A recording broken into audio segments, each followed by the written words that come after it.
আসসালামু আলাইকুম। আজকের ভিডিওতে সবাইকে স্বাগতম।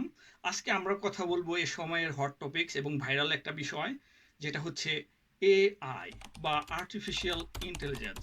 এইটা সম্পর্কে বিস্তারিত জানতে আমার সঙ্গে থাকুন শেষ পর্যন্ত। ইনশাআল্লাহ আমরা জানার চেষ্টা করব আর্টিফিশিয়াল ইন্টেলিজেন্স কি এবং এর একটু হিস্টরি এবং এর ভবিষ্যৎ কি। আরও কথা বলবো আর্টিফিশিয়াল ইন্টেলিজেন্স কত প্রকার এবং কি এবং কোন প্রকারের আর্টিফিশিয়াল ইন্টেলিজেন্স আমরা কোন কোন উদ্দেশ্যে ব্যবহার করতে পারি, রাইট?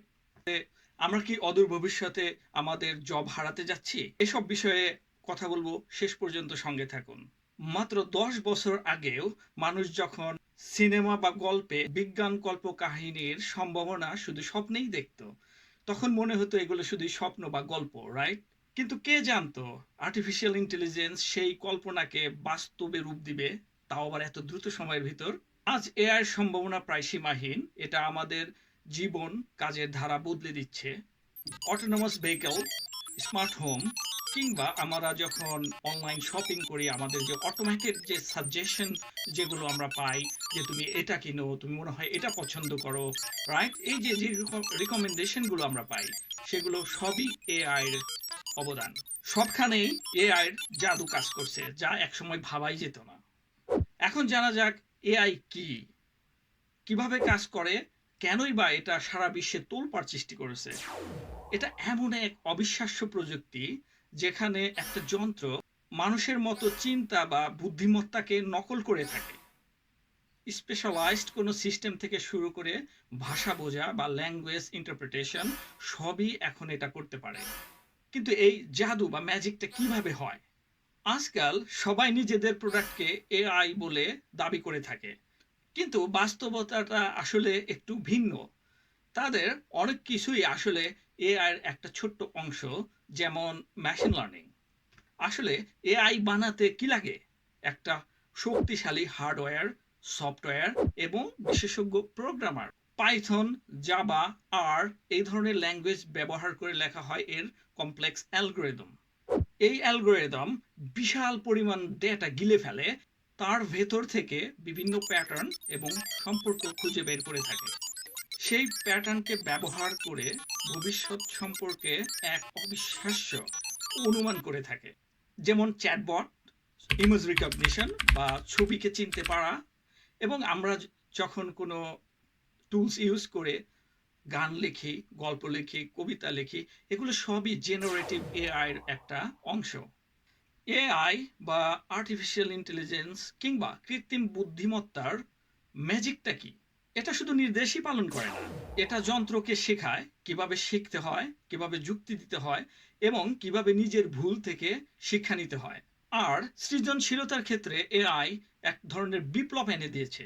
এটা মানুষের কল্পনারও বাইরে বিভিন্ন ধরনের আইডিয়া ক্রিয়েট করতে পারে, যেমন গান লিখতে পারে, কবিতা লিখতে পারে, right? Have you ever tried it? Just try it on the ChatGPT or any other generative AI. It's amazing.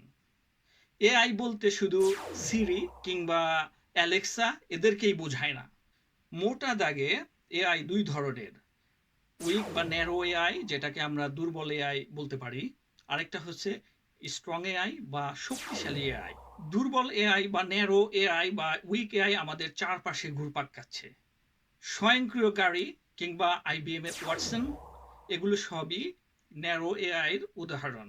নামে দুর্বল হলেও এরা কাজে অত্যন্ত শক্তিশালী। একটা নির্দিষ্ট কাজ এটা খুবই সুন্দরভাবে করতে পারে, কিন্তু নিজের বুদ্ধি খাটায় না।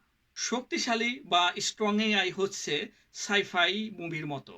এটা আবার দুই ধরনের হয়। প্রথম ধরনের স্ট্রং এআই হচ্ছে এজিআই বা আর্টিফিশিয়াল জেনারেল ইন্টেলিজেন্স, যেটা প্রায় মানুষের সমান বুদ্ধিমত্তা সম্পন্ন, নিজে সমস্যার সমাধান করতে পারে এবং ভবিষ্যৎ পরিকল্পনা করে থাকে।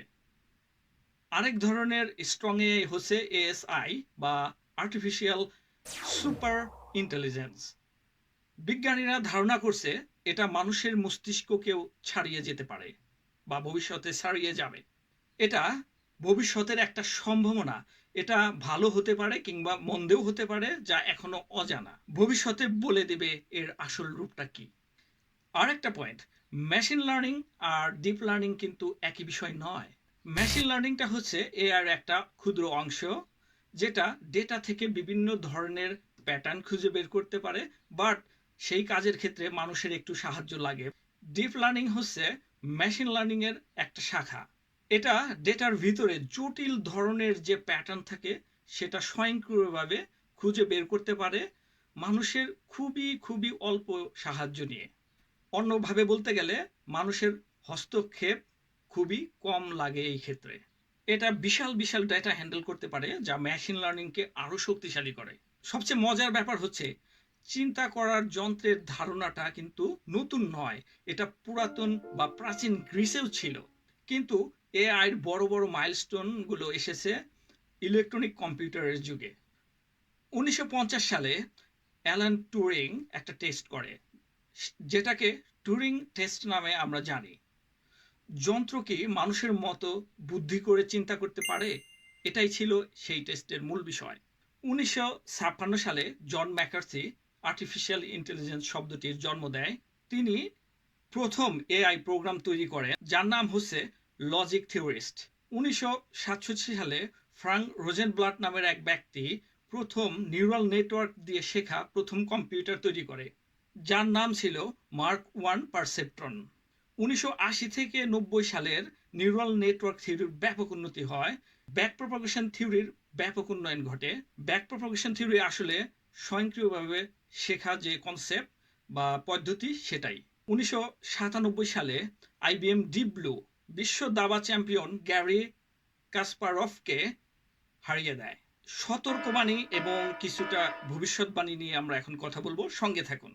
এআই আমাদের জীবন জগৎ বদলে দেবে, সেটা কিভাবে দেবে সেটা নিয়ে ব্যাপক মতভেদ রয়েছে। বিশেষজ্ঞ স্টুয়ার্ট রাসেল বলেছেন, মানুষকে যদি কোনো একটা কাজ দেওয়া হয় সে অটোমেটিক্যালি কিছু ব্যাপার মাথায় রাখে, যেমন ওই কাজটা করার পাশাপাশি সে মাথায় রাখে অন্য কোনো মানুষের যেন ক্ষতি না হয়, রাইট? কিন্তু এআইয়ের ক্ষেত্রে একটু ডিফারেন্ট। তাকে যদি কোনো কাজ করতে বলা হয় এবং সুস্পষ্ট করে কোনো কিছু না বলে দেওয়া হয়, সে মারাত্মক ধরনের ভুল করতে পারে। যেমন তাকে যদি বলা হয় সমুদ্রের পানির অ্যাসিডিটির পরিমাণটা তুমি ঠিক করে দাও, সে ভয়ানক ভুল করতে পারে সেক্ষেত্রে। যেমন সে অক্সিজেনের 25% নষ্ট করে ফেলতে পারে, যা একটা ভয়ানক ভুল। সবচেয়ে মজার ব্যাপার হচ্ছে এআই নিজেই জানে না যে সে জানে না। এই বিষয়গুলো আমাদের মাথায় রাখতে হবে যখন আমরা এআই নিয়ে কাজ করব বা অতি মাত্রায় উৎসাহিত হব। সতর্কবাণীর পাশাপাশি আরেকটা ব্যাপার আছে চাকরি হারানোর ভয়। এটা এখন হট টপিকস। অনেক প্রোগ্রামার, অনেক পেশাজীবী মানুষ চিন্তিত সারা বিশ্বে যে এআই তাদের জবগুলো নিয়ে নিবে। এবং কি আমরা প্রতিনিয়ত পত্রিকায় দেখতে পাচ্ছি প্রচুর লে অফ হচ্ছে এআই এর কারণে। এআই প্রোডাক্টিভিটি বাড়িয়ে দিয়েছে, যার কারণে যেখানে হয়তো 10 জন লোক লাগতো এখন সেখানে হয়তো 5 জন লোকই হয়ে যাচ্ছে।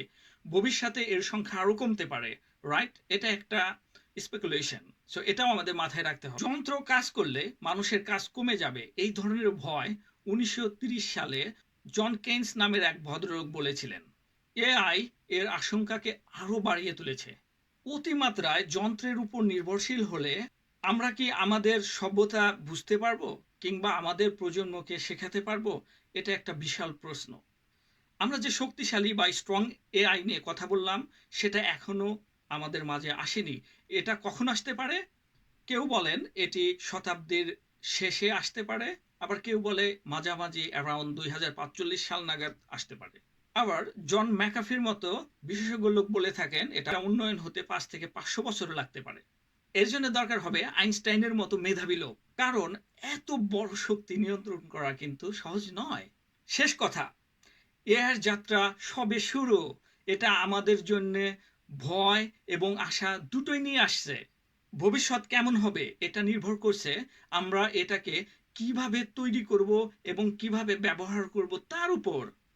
এই আর্টিফিশিয়াল ইন্টেলিজেন্স বা কৃত্রিম বুদ্ধিমত্তার যাত্রায় আমাদের সাথে থাকতে চ্যানেলটি সাবস্ক্রাইব করুন এবং কমেন্ট সেকশনে জানান আপনি কোন বিষয়ের উপরে জানতে চান। এআই বিভিন্ন টপিকস যেমন প্রম্পট ইঞ্জিনিয়ারিং, তারপর এজেন্টিক এআই, তারপর কিভাবে এজেন্টিক এআই দিয়ে আমরা অটোমেশন করতে পারি বা কি ধরনের বিজনেস আইডিয়া পেতে পারি, এই ধরনের বিষয়গুলো জানতে বা শিখতে আমার চ্যানেলের পাশে থাকুন। আমি এআই রিলেটেড অনেক কাজ করে থাকি আমার দৈনন্দিন চাকরি ক্ষেত্রে। আমি আমার দৈনন্দিন জীবনে কিভাবে এআই ইউজ করি তার অভিজ্ঞতা তুলে ধরবো ইনশাল্লাহ। আর নোটিফিকেশন টার্ন অন করতে ভুলবেন না যাতে কোনো ভিডিও মিস না করেন। পরের ভিডিওতে আবার দেখা হবে। আজকের মতো এতটুকুই। আসসালামু আলাইকুম, সবাই ভালো থাকুন।